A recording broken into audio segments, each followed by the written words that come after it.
ದೇವಸ್ಥಾನದ ಅರಳಿಕಟ್ಟೆ ಹತ್ರ ಬನ್ನಿ ಅಂತ ಯಾರನ್ನೋ ಕರೆದ್ಲಲ್ಲ, ನಾವು ಹೋಗಿ ನೋಡೋಣ ಬನ್ನಿ.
ಬೇಕು ಅಂದ್ಕೊಂಡಿರೋ ಜಾಗ ಅವ್ರಿಗೆ ಗೊತ್ತಾಗಿದೆ.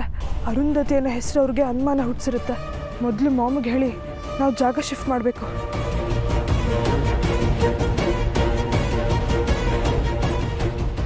ಮಾಮ್, ನಾವು ಈ ಕೂಡಲೇ ಪ್ಲೇಸ್ ಚೇಂಜ್ ಮಾಡಬೇಕು. ನೀನು ಕಳಿಸಿರೋ ವಾಯ್ಸ್ ಮೆಸೇಜ್ ಅಖಿಲ ಕೇಳಿಸ್ಕೊಂಡಿದ್ದಾಳೆ. ಹೀಗೇನಾದರೂ ಆಗುತ್ತೆ ಅಂತ ನನಗೆ ಗೊತ್ತಿತ್ತು.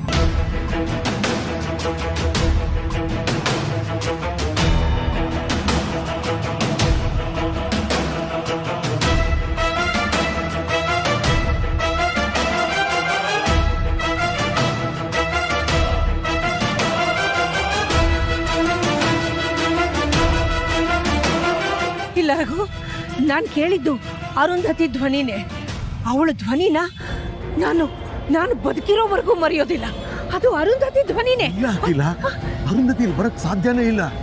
ಈ ಹೆಂಗಸಿನ ಧ್ವನಿನೂ ಅರುಂಧತಿ ಧ್ವನಿ ತರಾನೇ ಇದೆ.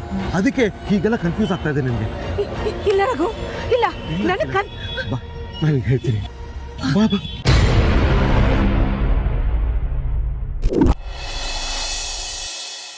ತಾನೇ ನಾನೇ ನಾನೇ ನಾನೇ ತಾನೇ ನಾನೇ ನಾನೇ. ಏನಮ್ಮ, ಮಾರ್ಕೆಟ್ಗೆ ಹೋಗಿ ಬಂದ್ಯಾ? ಹ್ಞೂ ಸರ್, ನಾಳೆ ಬೆಳಗಾರ ಚೆನ್ನಯ್ಯ ಬರ್ತಿದಾರಲ್ಲ, ಅದಕ್ಕೆ ಎಲ್ಲ ತಯಾರಿ ಮಾಡ್ಕೋತಾ ಇದ್ದೀನಿ.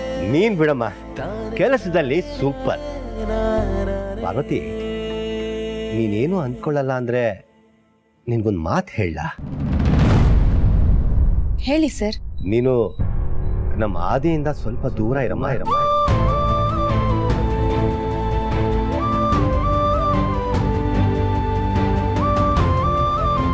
ನೋಡು, ತಪ್ಪಾಗಿ ಭಾವಿಸ್ಬೇಡ. ನೀವಿಬ್ರು ಒಳ್ಳೆ ಸ್ನೇಹಿತರು. ಎಂಥ ಸ್ನೇಹಿತರು ಅಂತ ನನಗೆ ಚೆನ್ನಾಗಿ ಗೊತ್ತು. ಇನ್ಫ್ಯಾಕ್ಟ್ ಅರಸನ್ ಕೋಟೆಗೆ ಚೆನ್ನಾಗಿ ಗೊತ್ತು. ಆದರೆ ನನ್ನ ಹೆಂಡತಿ ಅನ್ನೋ ಪ್ರಾಣಿ ಇದೆಯಲ್ಲ, ಅದಕ್ಕೆ ಮಾತ್ರ ಗೊತ್ತಿಲ್ಲ. ಅದಾಮು 3 ಹೊತ್ತು ನಿಮ್ಮೊಬ್ಬರ ಮೇಲೆ ಅನುಮಾನ ಪಡ್ಕೊಂಡೇ ಹಾರಾಡ್ತಿರ್ತಾಳೆ. ಈಗ ಸ್ವಲ್ಪ ಹೊತ್ತು ಮುಂಚೆ ನೀನ್ ಕಾಣ್ತಿಲ್ಲ, ನಮ್ಮ ಆದಿನೂ ಇಲ್ಲ ಅಂತ ಅನ್ಕೊಂಡು ನೀವಿಬ್ರು ಓಡೋಗ್ಬಿಟ್ಟಿದ್ದೀರಾ ಅಂತ ಅತ್ತಿಗೆ ಹತ್ರ ಬಾಯಿ ಬಡ್ಕೊಂಡು ಹೇಳ್ತಾ ಇದ್ಲು. ಹೌದಾ? ಅಖಿಲಮ್ಮ ಏನ್ ಹೇಳಿದ್ರು? ಅತ್ತಿಗೆ ಇದನ್ನೆಲ್ಲ ನಂಬ್ತಾರೇನಮ್ಮ. ಯಾರು ಏನೇ ಹೇಳಿದ್ರು ನಿಮ್ಮಿಬ್ಬರ ಮೇಲೆ ನಂಬಿಕೆ ಇದೆ ಅಂತ ಬೈದು ಕಳಿಸಿದ್ರು. ನೋಡಮ್ಮ, ಈ ವಿಷಯನ ನಮ್ಗಳ ಮುಂದೆ ಹೇಳಿದ್ಲು ಓಕೆ, ಅಕಸ್ಮಾತ್ ಹೆಣ್ಣಿನ ಮನೆಯವ್ರ ಮುಂದೆ ಹೇಳಿದ್ರೆ ಏನ್ ಕತ್ತಿನಮ್ಮ, ಯಾಕೆ ತೊಂದರೆ ಅಂತ. ಅದು ಅಲ್ಲದೆ ನೀನು ಮದುವೆ ಆಗಿಲ್ತಿರೋ ಹುಡುಗಿ, ನಮ್ಮ ಆದಿ ಹೆಸರು ನಿನ್ನ ಹೆಸರು ಜೊತೆ ಅಂಟ್ಕೊಂಡ್ರೆ ನಾಳೆ ನಿಂಗೆ ತೊಂದರೆ ಅಲ್ವಾ? ಆ ಥರ ಆಗ್ಬಾರ್ದು ಅನ್ನೋದೊಂದೇ ಕಣಮ್ಮ ನನ್ನ ಕಾಳಜಿ. ಅದಕ್ಕೆ ಹೇಳ್ತಾ ಇದ್ದೀನಿ. ಆಯ್ತು ಸರ್. ನಮ್ಮ ಆದಿ ಚಿಕ್ಕಂದಿನಿಂದನೂ ಅಷ್ಟೇ, ಯಾರಿಗೂ ಅಷ್ಟು ಹತ್ರ ಆದವನಲ್ಲ. ಸ್ನೇಹ ಬೆಳೆಸಿದವನು ಅಲ್ಲ, ನಿನ್ನ ಜೊತೆ ಮಾತ್ರ ಅಷ್ಟು ಹತ್ರ ಅವನು. ಆದರೆ ನೋಡೋರು ಕಣ್ಣು ಸರಿ ಇರಲ್ಲ ಅಲ್ವನಮ್ಮ, ಅದಕ್ಕೆ ಹೇಳಿದೆ. ಬೇಜಾರು ಮಾಡ್ಕೊಬೇಡ ಪಾರು, ಬರ್ತೀನಮ್ಮ.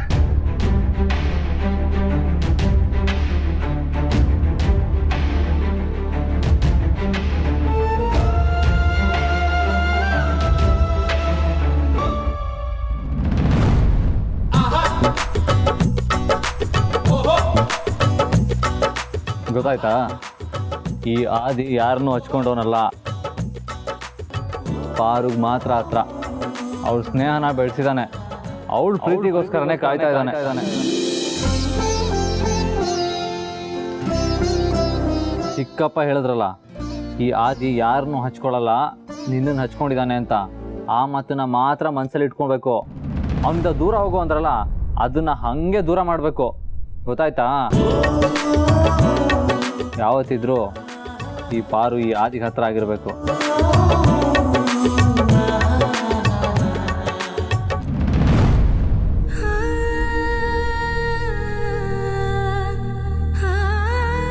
ಏಯ್ ಪಾರು, ನಾನು ಹೇಳಿದ ಅರ್ಥ ಆಯ್ತಾ? ನಾನು ಮಾತಾಡ್ತಾ ಇದ್ದೀನಿ, ಹೋಗ್ತಾ ಇದೆಯಲ್ಲ ಪಾರು. ಅಖಿಲ, ನೀನು ತುಂಬ ಡಿಸ್ಟರ್ಬ್ ಆಗಿದೆಯಾ? ಸ್ವಲ್ಪ ಹೊತ್ತು ರೂಮಲ್ಲಿ ಕೂತ್ಕೊಂಡು ರೆಸ್ಟ್ ಮಾಡು, ಎಲ್ಲ ಸರಿ ಹೋಗುತ್ತೆ. ಇಲ್ಲ ರಘು, ನನಗೆ ನಿಮ್ಮ ಮಾತು ನಂಬಕ್ಕಾಗ್ತಿಲ್ಲ. ಅದು ಅದು ಅರುಂಧತಿ ಧ್ವನಿನೇ. ನೋ ಅಖಿಲ, ಚಾನ್ಸೇ ಇಲ್ಲ. ನೋಡು, ಈ ಥರ ಎಲ್ಲ ಸೂಚನೆ ಕೊಟ್ಟು ನಮ್ಮ ಮುಂದೆ ಬಂದು ನಿಂತ್ಕೊಳ್ಳೋ ಧೈರ್ಯ ಇಲ್ಲ ಅವಳಿಗೆ. ನಿನ್ನ ಆತಂಕ ನೋಡಿ ನನಗೂ ಗಾಬರಿ ಆಗಿತ್ತು. ಆದರೆ ನಾನು ಕನ್ವಿನ್ಸ್ ಮಾಡೋಕ್ಕೆ ಹೇಳ್ತಾ ಇಲ್ಲ, ಕಾನ್ಫಿಡೆಂಟ್ ಆಗಿ ಹೇಳ್ತಾ ಇದ್ದೀನಿ. ಅರುಂಧತಿ ಇಲ್ಲಿ ಬಂದಿಲ್ಲ. ಅಲ್ಲ ರಘು, ಅಖಿಲ, ಮಗನ ಮದುವೆ ನೂರಾರು ವಿಘ್ನಗಳ ನಡುವೆ ನಡೀತಿದೆ. ಆ ಆತಂಕ, ಇಲ್ಲದ ಸಲ್ಲದ ಯೋಚನೆಗಳು ನಿನ್ನ ತಲೆಗೆ ಬರೋ ಹಾಗೆ ಮಾಡ್ತಿದೆ. ನಿನ್ನ ಕಾನ್ಫಿಡೆನ್ಸು, ಅಚಲಾದ ಧೈರ್ಯದ ಮುಂದೆ ಇವೆಲ್ಲ ಯಾವ ಲೆಕ್ಕ? ಮಕ್ಕಳನ್ನ ಕಳ್ಕೊಂಡು ನೋವು ಎಂಥ ಕಲ್ಲು ಹೃದಯನೂ ಶೋಕಕ್ಕೆ ದೂಡಿರುತ್ತೆ. ಅನುಷ್ಕಾಳನ್ನ ಕಳ್ಕೊಂಡು ನೋವಿಂದ ಅವಳು ಇನ್ನೂ ಹೊರಗೆ ಬಂದಿರಲ್ಲ. ಅಂಥದ್ರಲ್ಲಿ ನಿನ್ನ ಮುಂದೆ ನಿಂತು ಹಾರಾಡೋ ಧೈರ್ಯ ಅವಳಿಗೆಲ್ಲಿ ಬರುತ್ತೆ? ರಘು, ಅವಳು ಬೆನ್ನ ಹಿಂದೆನೆ ಮಾಸಲಾತು ಮಾಡ್ತಾಳೆ. ದುಷ್ಟತನದ ಪರಾಕಾಷ್ಠೆ ತಲುಪಿರೋಳು ಅವಳು. ಸದಾ ಅಹಂನಲ್ಲೇ ತೇಲ್ತಾ ಇರೋ ಅವಳು ಬೆನ್ನ ಹಿಂದೆನೆ ಏನ್ ಸಂಚು ಮಾಡ್ತಾಳೋ ಊಹಿಸಕ್ಕೂ ಆಗೋದಿಲ್ಲ ರಘು. ಒಪ್ತೀನಿ ಅಖಿಲ, ಆದರೆ ಮಗಳನ್ನ ಕಳ್ಕೊಂಡ ಮೇಲೆ ಅವಳಿಗೆ ಬುದ್ಧಿ ಬಂದಿರುತ್ತೆ. ಅವಳಿಗೆ ಇನ್ನೊಬ್ಳು ಮಗಳಿದ್ದಾಳೆ. ಅವಳೊಟ್ಟಿಗೆ ಸುಮ್ಮನಿದ್ಬೇಡ ಅಂತ ಅಂದ್ಕೊಂಡಿರ್ತಾಳೆ. ಇನ್ನೂ ಅವಳು ನಮ್ಮ ತಟ್ಟೆಗೆ ಬರಲ್ಲ. ಬಂದು ಅಂತಾನೆ ಇಟ್ಕೋ, ಅಂಜೋದು ಯಾಕೆ? ನ್ಯಾಯ ನೀತಿಗೆ ಬೆಲೆ ಕೊಟ್ಟು ಬದುಕೋ ನಾವು ಅನ್ಯಾಯದಿಂದ ಬದುಕೋ ಅವಳಿಗೆ ಯಾಕೆ ಹೆದರ್ಬೇಕು? ಧೈರ್ಯವಾಗಿರು ಅಖಿಲ. ಈ ನ್ಯಾಯ, ಅನ್ಯಾಯ, ನೀತಿ, ಅನೀತಿ ಇದ್ರ ತಾರತಮ್ಯ ಅವಳಿಗೆ ಎಲ್ಲಿದೆ ರಘು? ಬೆನ್ನ ಹಿಂದೆ ನಿಂತು ಸಂಚು ಮಾಡಿ ಚೂರಿ ಹಾಕಿ ಬೇಟೆ ಆಡೋಳು ಅವಳು. ರಘು, ನನಗೆ ನನ್ನ ಬಗ್ಗೆ ಚಿಂತೆ ಇಲ್ಲ. ಆದ್ರೆ ನನ್ನ ಮಕ್ಕಳು ಅಪರಾಧ, ಅಸೂಯೆ ಇದು ಯಾವುದ್ರ ಛಾಯೆನೂ ಬೀಳದೆ ಇರೋ ಅಮಾಯಕರು. ಅವ್ರ ಬದುಕಿನ ಜೊತೆ ಅವಳು ಆಟ ಆಡಬಾರ್ದು ಅಷ್ಟೇ. ಅಯ್ಯೋ ಅಖಿಲ, ನೀನು ತುಂಬ ಯೋಚಿಸ್ತಿದ್ಯಾ. ಹಾಗಲ್ಲ, ಏನೂ ಆಗಲ್ಲ. ನನ್ನ ಮಕ್ಕಳಿಬ್ರು ಯಾರನ್ನ ತಾಯಾಗಿ ಪಡ್ಕೊಂಡಿದ್ದಾರೆ? ಅಖಿಲಾಂಡೇಶ್ವರಿನ. ಅವ್ರ ಮೇಲೆ ಎಂಥ ಕೆಟ್ಟ ದೃಷ್ಟಿನ ಬೀಳೋಕ್ಕೆ ಸಾಧ್ಯನೇ ಇಲ್ಲ. ನೀನು ನಗನಗ್ತಾ ಧೈರ್ಯವಾಗಿದ್ದರೆ ಎಲ್ಲವನ್ನು ಎದುರಿಸೋ ಧೈರ್ಯ ಅವ್ರಿಗೂ ಸಿಗುತ್ತೆ. ಮದುವೆ ಮನೆಯಲ್ಲಿ ಕಳಕಳೆಯಿಂದ ಓಡಾಡೋ ಅಖಿಲ ಮಿಸ್ ಆಗಬಾರ್ದು.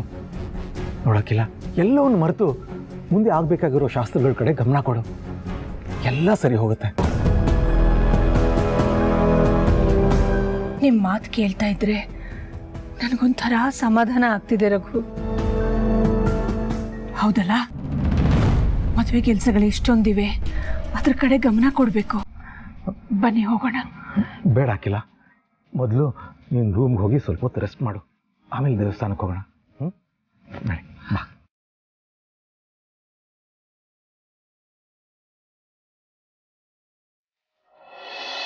ಪಾರು, ನಿಂತ್ಕೋ ಪಾರು, ನಾನು ಹೇಳೋದು ಕೇಳಿಸ್ತಾ ಇಲ್ವಾ? ಕಾಲೇಜಲ್ಲಿ ನನ್ನ ಸುತ್ತಮುತ್ತ ಹೆಣ್ಮಕ್ಳು ಬಂದು ನಿಂತ್ರೆ ಸಾಕು, ಕಣ್ಣೆತ್ ನೋಡ್ದೇ ಇರೋ ಮಗ ನಾನು. ಅಂಥದ್ರಲ್ಲಿ ನಿನ್ ಕಣ್ಣು ನೋಡಿ ಕಳೆದು ಹೋಗಿದ್ದು. ಅವತ್ತಿಂದ ನಿನ್ನಿಂದ ಅಲೇದೇ ಆಗೋಗಿದೆ. ಪಾರು ನಿನಗೆ ಹೇಳ್ತಾ ಇರೋದು ಕೇಳಿಸ್ತಾ ಇಲ್ವಾ? ಇವಾಗ ನಿಂತ್ಕೊಳ್ಳಲ್ವಾ ನೀನು? ನೋಡು, ನನ್ನ ಮಾತಿಗೆ 3 ಕಾಸಿನ ಕೀಮತ್ತಿಲ್ಲ ಅಂದಮೇಲೆ ನೀನ್ ಕಟ್ಟಿರೋ ಈ ದಾರ ಹಾಕಿರ್ಬೇಕು. ತೆಗಿತೀನಿ ಬಿಡು. ನಿನ್ನ ಗಂಡನ ಜೀವಕ್ಕೆ ರಕ್ಷಾ ಕವಚ ಈ ಪವಿತ್ರವಾದ ದಾರವನ್ನು ಆ ಹುಡುಗನ ಕೈ ಕಟ್ಟು, ಅವನ ಜೀವಕ್ಕೆ ಏನೂ ತೊಂದರೆ ಆಗುವುದಿಲ್ಲ.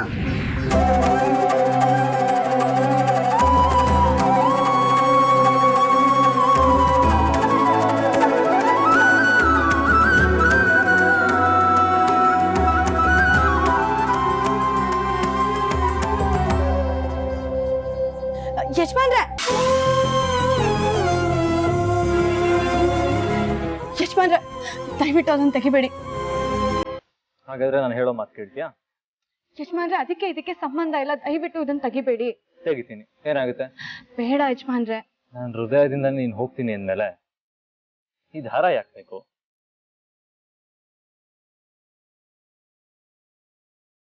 ನನ್ನ ಪ್ರೀತಿಗೆ ರಕ್ಷಾ ಕವಚ ಏನಿದ್ರು ನೀನೇ. ಲೈಫ್ ಲಾಂಗ್ ನನ್ನ ಜೊತೆ ಇರ್ತೀನಿ ಅಂತ ಒಪ್ಕೊಂಡ್ರೆ ಈ ದಾರ ಹಾಗೆ ಇಟ್ಕೊತೀನಿ. ಆಗಲ್ಲ ಯಜಮಾನ್ರೆ. ಸರಿ, ಹಂಗ ನಾನು ಇದನ್ನ ಇಟ್ಕೊಳ್ಳಲ್ಲ. ಬೇಡ ಯಜಮಾನ್ರೆ.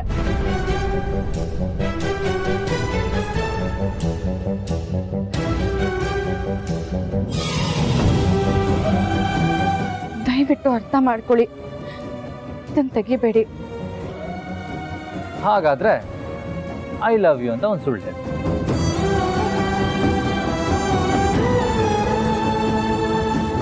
ಅಲ್ಲ, ಏನಾಗಿದೆ ನಿಮ್ಗೆ? ಏನೋ ಆಗಿದೆ. ಇವಾಗ ಏನು ನೀನ್ ಸುಳ್ಳು ಹೇಳ್ತೀಯೋ ಹೇಳಲ್ವೋ? ಅಲ್ಲಲ್ಲ, ಐ ಲವ್ ಯು ಅಂತ ಹೇಳ್ತೀಯೋ ಇಲ್ವೋ?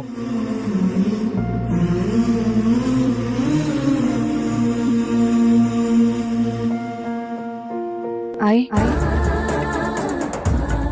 Love love love you. ನಿನ್ ಸುಳ್ಳಿಗೆ ನನ್ನ ಹೃದಯ ಸೋತೋಯ್ತು. ನಿನ್ ಮೇಲೆ ಲವ್ ಇನ್ನೂ ಜಾಸ್ತಿ ಆಯ್ತು.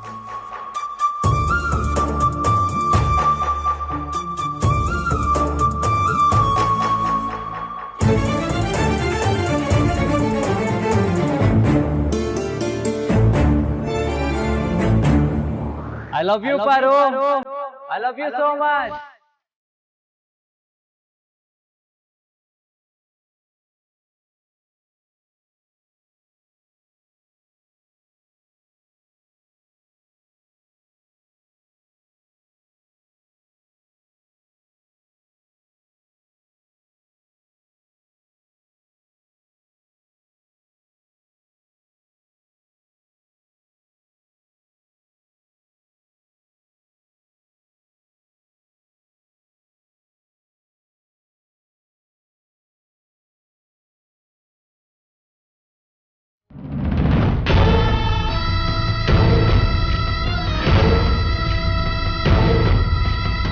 ಅಲ್ಲ ಆಂಟಿ, ಸಡನ್ ಆಗಿ ಕಾಲ್ ಮಾಡಿ ಅರ್ಜೆಂಟ್ ಆಗಿ ಒಬ್ಳೆ ಬಾ, ನಿನ್ ಹತ್ರ ಏನೋ ಮಾತಾಡ್ಬೇಕು ಅಂತ ಹೇಳಿದ್ರಿ.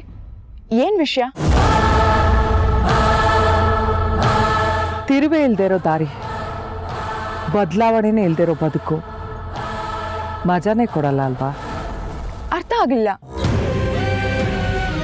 ಕಾಲಕ್ಕೆ ತಕ್ಕ ಹಾಗೆ ಲೈಫ್ನ ಕನ್ಸ್ಟ್ರಕ್ಟ್ ಮಾಡ್ಕೋಬೇಕು, ಬದಲಾಯಿಸ್ಕೋಬೇಕು. ಈಗೇನ್ ಬದಲಾಗಬೇಕಾಗಿದೆ? ಪ್ಲಾನ್ ಚೇಂಜ್ ಆಗಿದೆ. ಆ ಪಾರ್ವತಿ ಅಣೆಬರಹನೂ ಚೇಂಜ್ ಆಗಿದೆ. ಅಂದ್ರೆ ಆ ಅಖಿಲಾಂಡೇಶ್ವರಿ ಮಗನ ಮದ್ವೆ ಪಾರು ಜೊತೆ ನಡೆಯೋ ಹಾಗಿಲ್ಲ. ಆದಿ ನಿನ್ ಕೊರಳಿಗೆ ತಾಳಿ ಕಟ್ಬೇಕು.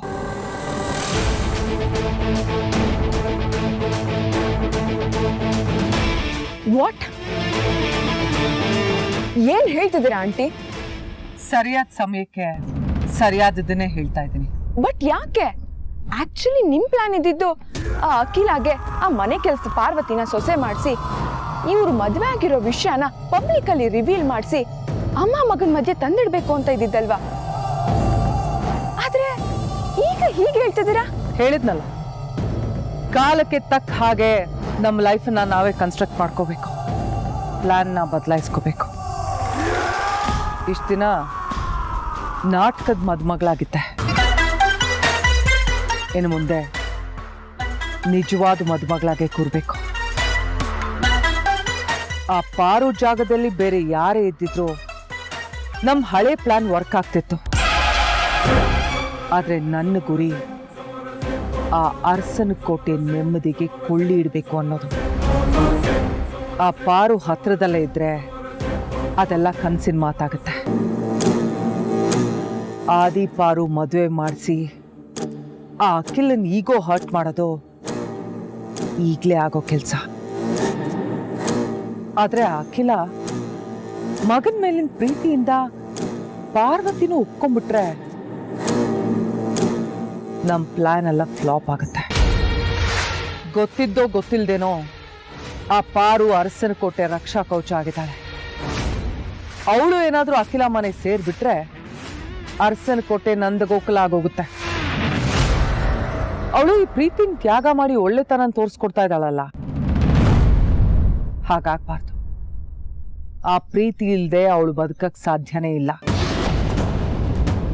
ಅವಳು ನೊಂದು ಸಾಯಕ್ಕೆ ಇದೊಂದು ಕಾರಣ.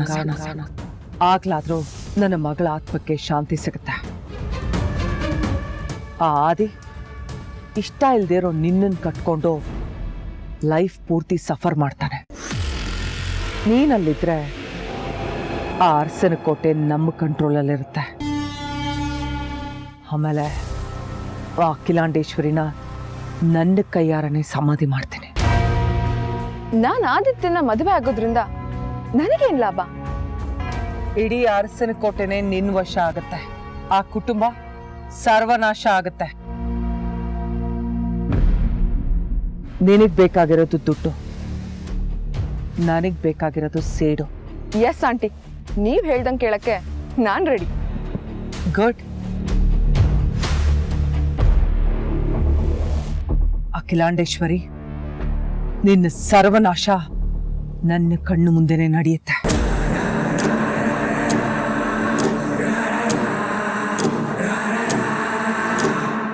ಜನನಿ, ಮದುವೆಗೆ ಬಂದಿರೋ ನೆಂಟರಿಗೆಲ್ಲ ಉಳ್ಕೊಳ್ಳೋದಕ್ಕೆ ವ್ಯವಸ್ಥೆ ಸರಿಯಾಗಿ ಆಗಿದೆಯಲ್ಲಮ್ಮ?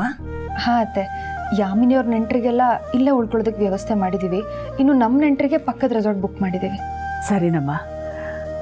ಯಾಮಿನಿ ಅವ್ರ ತಂದೆ ತಾಯಿ ಹೇಳಿದ್ರು ನಮ್ಮ ಕಡೆ ನೆಂಟರಿಗೆ ನಾವೇ ಬುಕ್ ಮಾಡ್ಕೊಳ್ತೀವಿ ಅಂತ. ನಾನೇ ಅವ್ರ ಮೇಲೆ ಯಾಕೆ ಭಾರ ಹಾಕೋದು ಅಂತ ನಿನಗೆ ಆ ಜವಾಬ್ದಾರಿನ ಕೊಟ್ಟಿದ್ದಿತ್ತು. ಆಮೇಲೆ ರಿಸಾರ್ಟ್ ಬುಕ್ ಮಾಡಿದ್ರೆ ಸಾಲದು, ಅಲ್ಲಿ ಎಲ್ಲ ಅನುಕೂಲಗಳು ಇದೆಯೋ ಇಲ್ವೋ ಅನ್ನೋದನ್ನು ಒಂದು ಸಲ ಫೋನ್ ಮಾಡಿ ವಿಚಾರಿಸ್ಕೊಂಡು ಬಿಡಮ್ಮ.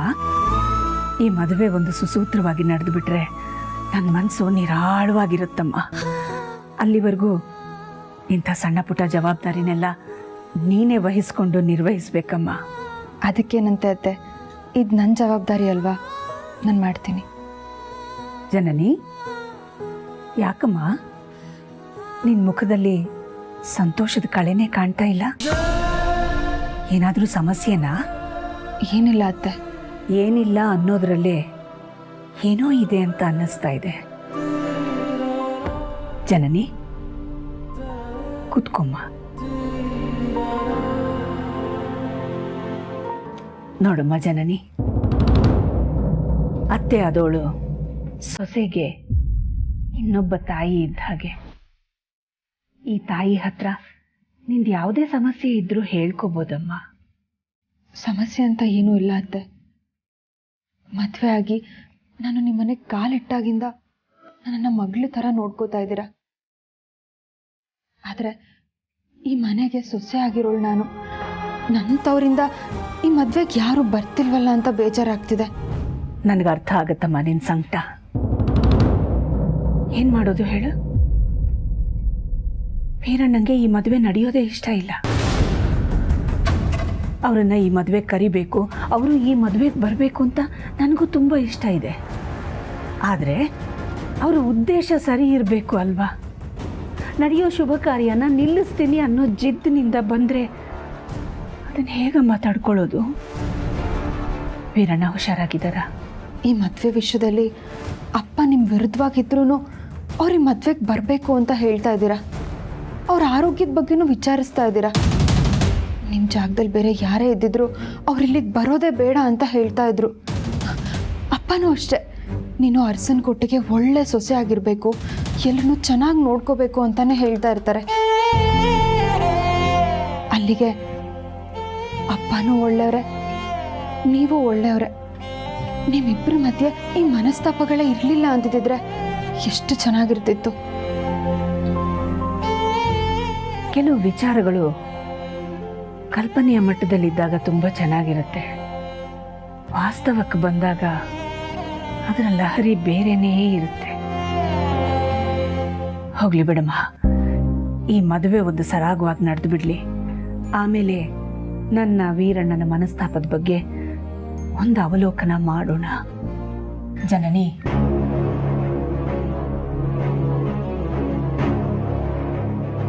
ವೀರಣ್ಣ ನಿಂಗೇನಾದರೂ ಫೋನ್ ಮಾಡಿದ್ರಾ? ನಾನು ಹೀಗೆ ಕೇಳ್ತಿದ್ದೀನಿ ಅಂತ ತಪ್ಪು ತಿಳ್ಕೊಬೇಡಮ್ಮ, ಬೇಜಾರು ಮಾಡ್ಕೋಬೇಡ. ನನ್ನ ಜೀವನದ ಅತ್ಯಂತ ದೊಡ್ಡ ಕನಸು ನನ್ನ ಆದಿ ಮದುವೆ ಚೆನ್ನಾಗಿ ನಡಿಬೇಕು ಅಂತ. ಆದರೆ ವೀರಣ್ಣ ಬಂದರೆ ಅವರಿಂದ ಈ ಮದುವೆಗೆ ಖಂಡಿತ ಅಡ್ಡಿ ಆಗೇ ಆಗುತ್ತೆ. ಅವರು ಮದುವೆ ನಿಲ್ಲಿಸೋದಕ್ಕೆ ಎಲ್ಲ ಥರದಲ್ಲೂ ಪ್ರಯತ್ನ ಮಾಡ್ತಾರೆ. ಅದಕ್ಕೋಸ್ಕರ ಕೇಳಿದೆ. ಮಾಡಿಲ್ಲ ಅತ್ತೆ, ಮಾಡಿದ್ರೆ ಖಂಡಿತ ಹೇಳ್ತೀನಿ. ಸರಿಯಮ್ಮ, ಕ್ಷಮಿಸಿ ಅತ್ತೆ. ನೀವು ಹೇಗೆ ಆದಿಭಾವನ್ ಮದುವೆ ಯಾಮಿನಿಯವ್ರ ಜೊತೆ ಆಗಬೇಕು ಅಂದ್ಕೊಂಡಿದ್ದೀರೋ ಅದೇ ಥರ ಪಾರ್ವತಿಯವ್ರ ಜೊತೆಗೆ ಭಾವನ್ ಮದುವೆ ಆಗಬೇಕು ಅನ್ನೋದು ನಮ್ಮ ಆಸೆ. ಅದಕ್ಕೆ ಅಪ್ಪ ಬೆಂಬಲವಾಗಿ ನಿಂತಿದ್ದಾರೆ. ಅದನ್ನು ನಾವು ವಿರೋಧಿಸಲ್ಲ. ಯಾವತ್ತಿದ್ರೂ ಭಾವ ಪಾರ್ವತಿಯವರೇ ಗಂಡ ಹೆಂಡತಿ ಆಗಿರ್ಬೇಕು. ಈ ವಿಚಾರದಲ್ಲಿ ಯಾವತ್ತೂ ನಮ್ಮ ನಿಲುವು ಬದಲಾಗಲ್ಲ.